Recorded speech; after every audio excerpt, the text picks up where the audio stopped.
Amy Marcos calls her own family notorious at Senate hearing. Bastos talaga to no?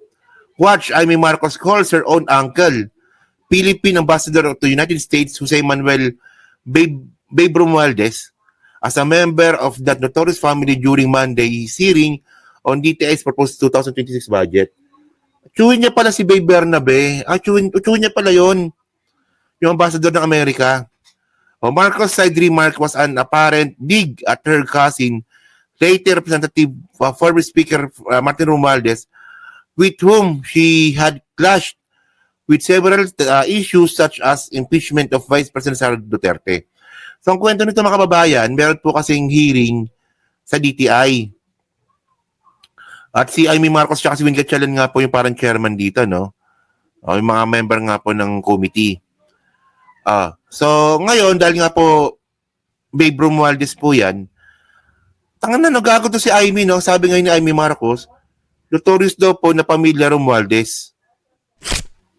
Hindi pa ba? Yeah, no, I just had a couple of questions lang. Okay. For DTI, bago tayo mag-terminate ng DTI precisely, unang-una yung Philippine ambassador, despite denials of our economists here in the Philippines, the Ambassador Romualdez of that notorious family, our Washington ambassador raised concerns on the possible effect. Biglang linaglag, ang galing talaga inedit yung sariling pangalan. O yun. Bastos talaga to, no?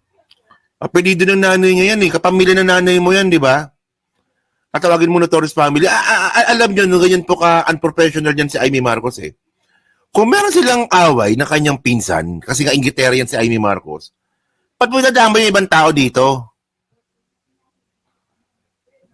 Di ba? Ba't mo nadamay ibang tao dito?